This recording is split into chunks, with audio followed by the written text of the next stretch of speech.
Unahan ang formal na paglulunsad ng Task Force Disiplina sa Bayan ng Bayambang kamakailan sa pangunguna ni Dr. Cesar T. Quiambao, Special Assistant to the Office of the Mayor at Chairman ng nasabing Task Force. Nilalayo ng Task Force Disiplina na mapanatili ang kaayusan at disiplina sa buong bayan sa pamamagitan ng mas mahigpit na pagpapatupad ng mga umiiral na batas at pagpapataw ng karampatang parusa sa sinumang lalabag anumang estado o katayuan sa lipunan.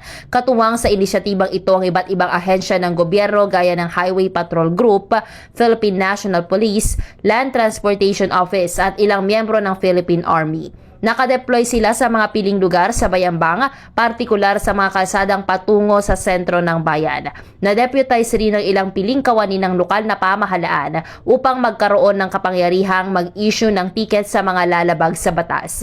Inaasahan ng lokal na pamahalaan na sa tulong ng Task Force Disiplina, mas magiging ligtas, maayos at disiplinado ang pamumuhay ng mga mamamayan sa Bayambang. Para sa programang Bombo Reports First Edition, Patrol numero 3, Bombo ni Risa Ventura nag-uulat.